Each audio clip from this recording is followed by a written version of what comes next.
Hey everyone, welcome back to BDG Reviews and night 10 of the 31 Days of Horror. What I'm reviewing tonight is something a little bit different.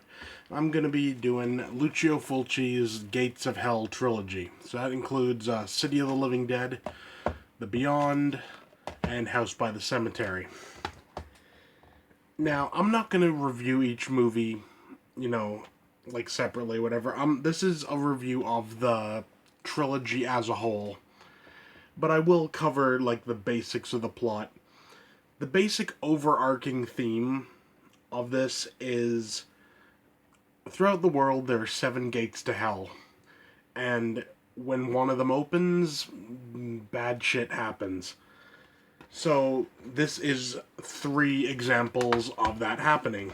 In City of the Living Dead, you got the town of Dunwich, and like a priest hangs himself, and like essentially you got like a zombie apocalypse, almost like you got like zombies rising and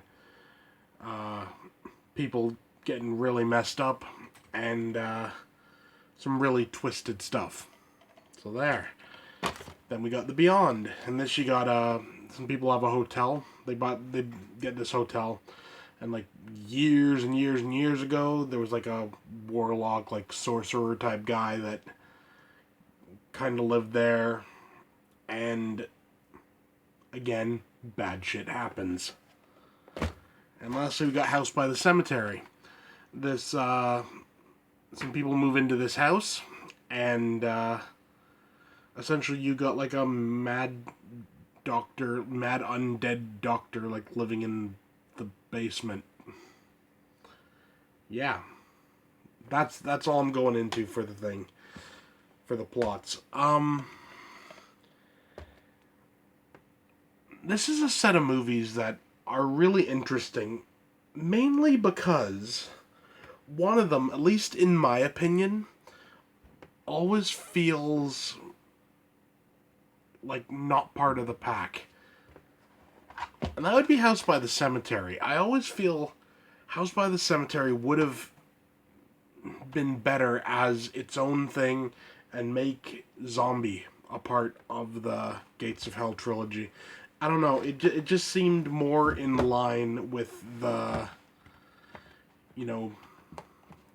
like dystopian type endings that the other ones have, The Beyond has one of the great downer endings in like cinema history, and it's an ending that I love because it's just so bleak, and so it's like it comes around and you're like, yeah, nothing good's gonna happen here. Same with City of the Living Dead.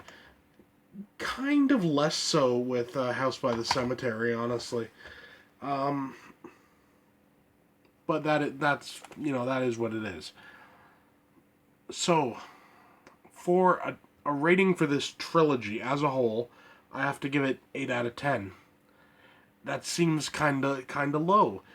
But mainly the reason is House by the Cemetery. It just doesn't feel like, at least for me, that it fits. But overall, you got 3 really good movies. City of the Living Dead is actually pretty much my favorite Fulci film. I've always loved it, and a lot of people don't. It is what it is. The Beyond is a better movie. Don't get me wrong. The Beyond is kind of Lucio Fulci's like magnum opus. You're never gonna, it is his like best movie. But I don't know. There's just something about City of the Living Dead that I really like. House by the Cemetery, a strong film, but I don't know. It feels out of place with the other ones. So 8 out of 10 for the entire trilogy. For the movies themselves, 10 out of 10, 10 out of 10, 9 out of 10. There you go. You know what you're going to get with Fulci. You're going to get gore. You're going to get a lot of gore.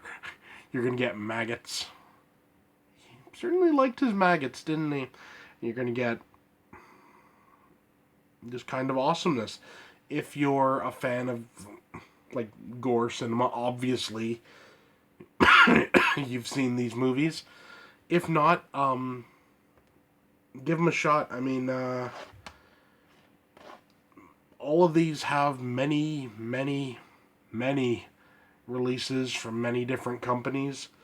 You can probably find a good quality release of each of these at pretty, I don't want to say cheap, but quite easily.